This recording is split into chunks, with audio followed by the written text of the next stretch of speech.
Assalamualaikum warahmatullahi wabarakatuh. Hello everyone. Baiklah, untuk kali ini kami dari kelompok 3 akan mempresentasikan hasil diskusi kami yang berjudul Relationship Between Government and Business Organization. Sebelum itu, saya akan memperkenalkan nama grup kami. Yang pertama yaitu ada Vivi Lingsari, Norwedia Fitri, Devi Novitasari, dan Ruth Patricia Yolanda. Dan saya sendiri, Triwani.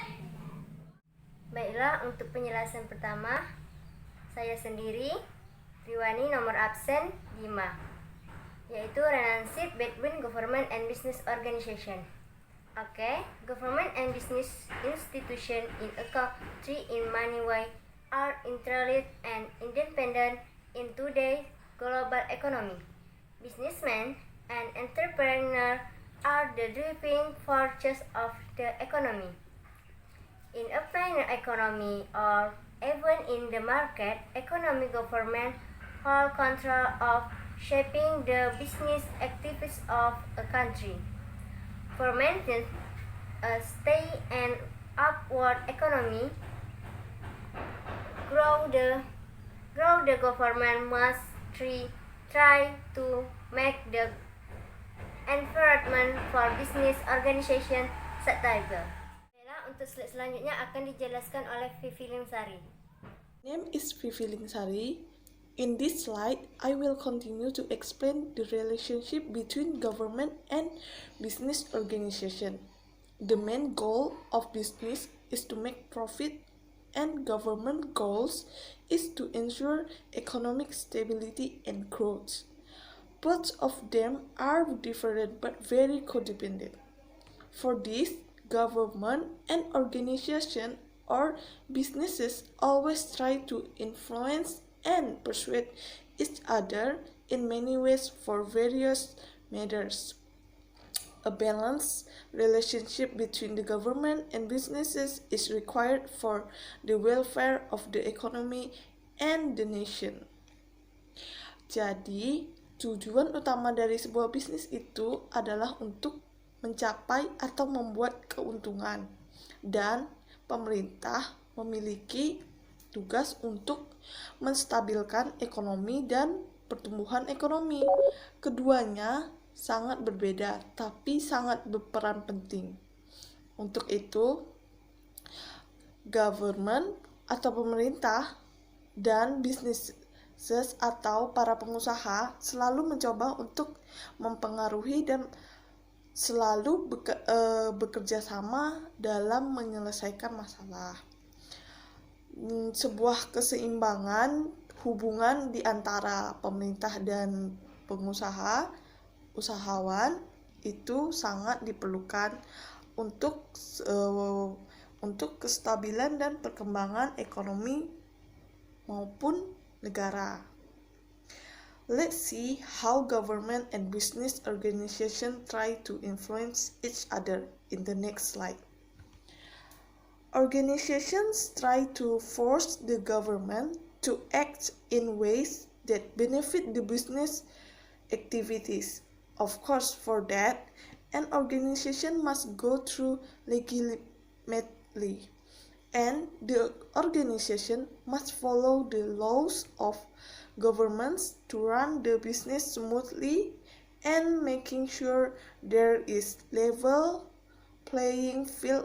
But sometimes we see that organizations try to go over the line. Jadi di sini bisa dikatakan bahwa sebuah organisasi itu terkadang memaksa pemerintah supaya mereka bisa menjalankan aktivitas mereka dengan keuntungan yang sebesar-besarnya. Tapi itu semua harus sesuai dengan undang-undang atau peraturan yang berlaku. Jadi harus ilegal, harus sah. Dan sebuah organisasi juga harus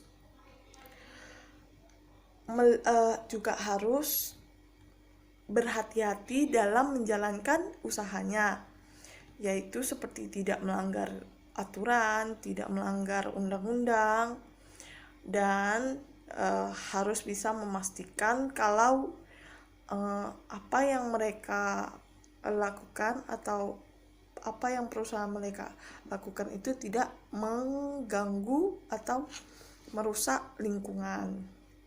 Tapi kadang kita bisa melihat bahwa sebuah perusahaan atau organisasi melewati batasnya atau selalu melakukan hal-hal licik untuk mendapatkan keuntungan sebesar-besarnya dengan meminimalkan perbaikan terhadap lingkungan.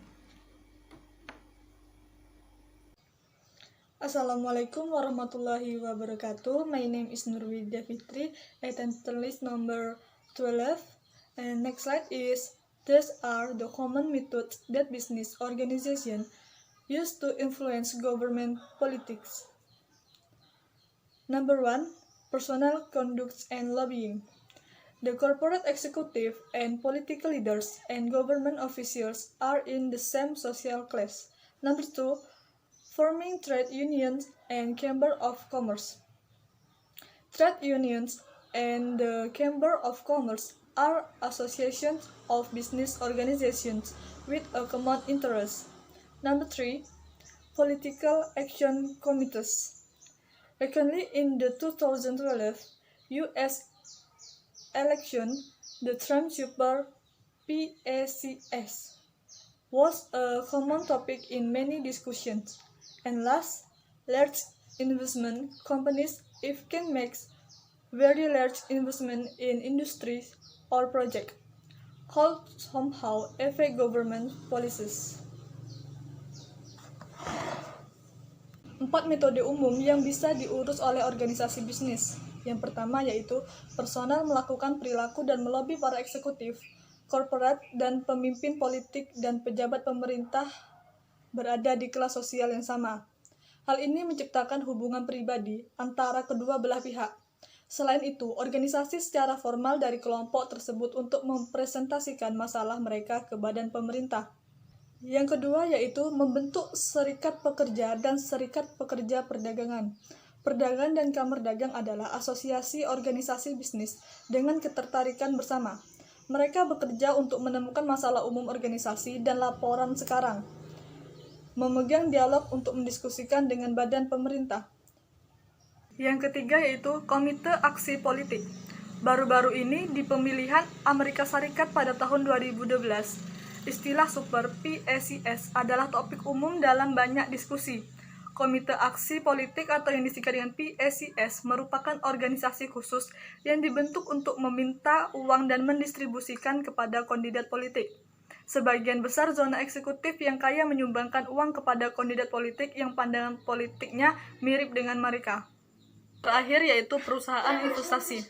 Perusahaan investasi besar jika bisa melakukan investasi yang sangat besar di industri atau proyek, entah bagaimana mempengaruhi kebijakan pemerintah. Kami sering melihat ini di negara-negara berkembang, di mana perusahaan asing ingin berinvestasi di negara-negara ini. Ini bekerja dengan cara lain, di mana pemerintah mencoba menerapkan kebijakan tersebut untuk menarik investasi asing. Next slide explained by Devi Novitasari. Okay, my name is Devi Novitasari, attendance list 26. Okay, next slide. How government influences the business organization. The government attempts to shape the business practice through both directly and indirectly, implementing rules and regulation. The government most often directly influences organization by establishing regulation, laws, rules, and dictate what organization and cannot do.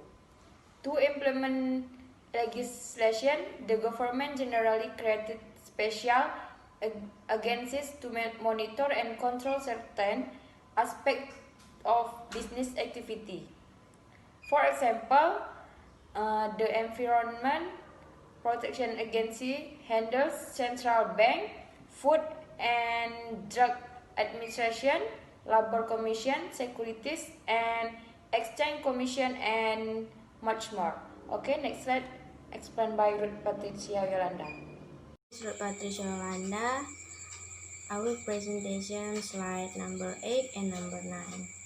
This slide, this agency directly creates, implement laws and monitors its application in the organization. Government sometimes take an indirect approach to shaping the activities of business organizations. These are also done by implementing laws or regulation, but they are not always monitoring. For instance, the government sometimes tries to change organization police by their tax yang dijelaskan di slide number 7. Nah, di situ pemerintah membentuk badan-badan untuk mengontrol bisnis atau istilahnya organisasi yang ada. Nah, misalnya badan yang dibentuk itu Bank Sentral, Badan Pengawas, Obat dan Makanan, Komisi Tenaga Kerja, Komisi Sekuritas, dan masih banyak badan-badan yang lain lagi. Nah, fungsi badan-badan di atas merupakan secara tidak langsung menerapkan undang-undang dalam sebuah organisasi. Nah, pemerintah juga di sini melakukan pendekatan secara tidak langsung untuk membentuk aktivitas organisasi. Pemerintah melakukan penerapan hukum dalam mengubah kebijakan organisasi dengan cara mengubah kode pajak yang terkadang berubah sesuai dengan aturan-aturan yang ada dalam sebuah organisasi dan aturan undang-undang. Government could give tax incentive to companies that have an environment-friendly waste management system in the production factory, or tax incentives could be provided to companies that have stabilized their production facilities in a least developed region in the country. As a result, more often the business would probably do so. However, this regulation and its implementation must be to an optimal. Pemerintah memberikan insentif pajak kepada perusahaan-perusahaan yang memiliki sistem pengelolaan sampah yang ramah lingkungan.